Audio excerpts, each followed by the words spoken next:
Assalamualaikum warahmatullahi wabarakatuh. Di sini saya M. Bagus Junaidi akan mempresentasikan eh, PPT saya mengenai masa neo-Keynesian dan pasca Keynes. Yang mana saya mengambil tokohnya itu yaitu eh, Paul Arthur Samuelson, Anthony Samuelson.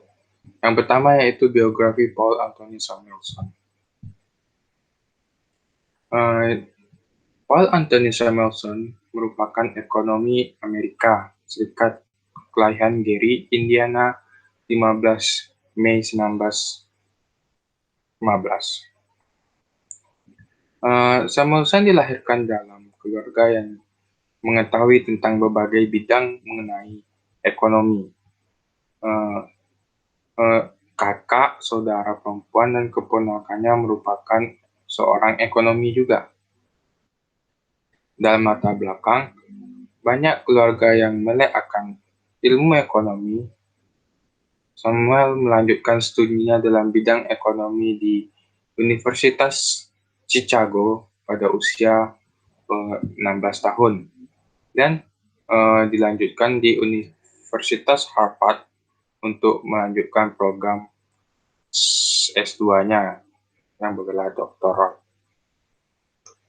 Masa karir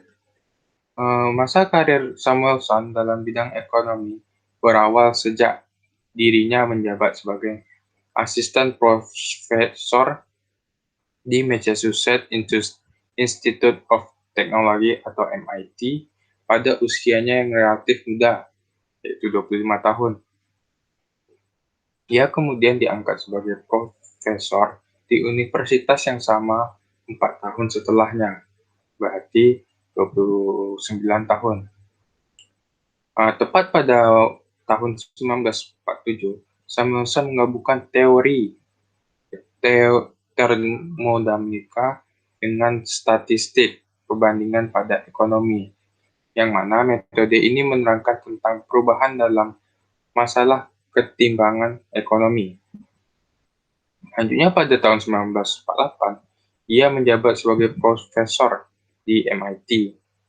Ia merupakan penulis dari buku bestseller yang menerangkan mengenai ekonomi Keynesian yang diterbitkan pada tahun 1948, yaitu bukunya yang berjudul Economics and Introductory Analysis.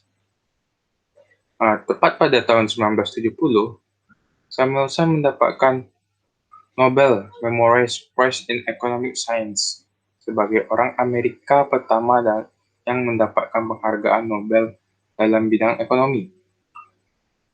Ia dianggap telah membantu dalam meningkatkan tingkat analisis dan metodologi umum dalam ilmu ekonomi. Selain itu, ia juga telah menunjukkan bagian dasar masalah yang ada pada ilmu ekonomi, lengkap dengan teknik analisisnya.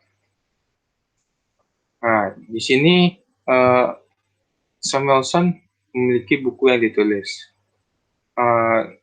Karena Samuelson ini masuk salah satu yang dikatakan sebagai bapak ekonomi neo-Keynesian dan juga merupakan salah satu pengembang neoklasikal ekonomi. Nah, selain itu juga, dia merupakan seorang penulis buku bestseller yang menerangkan mengenai ekonomi Keynesian yang diterbitkan pada 1948, yaitu Economic and Introductory Analysis. Setahun sebelumnya, ia juga menerbitkan sebuah buku teori penggunaan matematika dalam ekonomi. Judul bukunya itu Foundation of Economic Analysis. Karena dianggap sebagai ekonom yang paling menonjol karyanya, pada tahun yang sama, yaitu tahun 1947, ia memenangkan penghargaan John Bates Carr Awards. Di sini buku Paul yang berjudul Economic and Introduction Analysis yang dibuat tahun 1946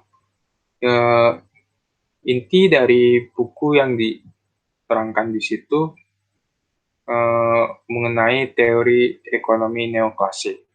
Isi ajaran ekonomi neoklasik merupakan sintesis antara teori ekonomi pasar persaingan bebas klasik atau Homo economicus dan invisible hands yang diperkenalkan oleh Adam Smith, dan ajaran marginal utility serta keseimbangan umum, yang mana ini merupakan inti ajaran yang dikemukakan Samuelson dalam teori ekonomi neoklasik.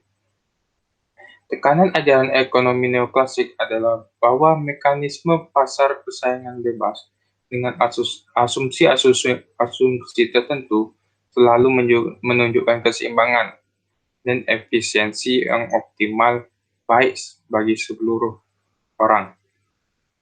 Artinya, jika pasar dibiarkan bebas, tidak diganggu oleh aturan-aturan pemerintah yang bertujuan baik sekalipun, masyarakat secara keseluruhan akan mensejahterakan bersama yang dengan optimal.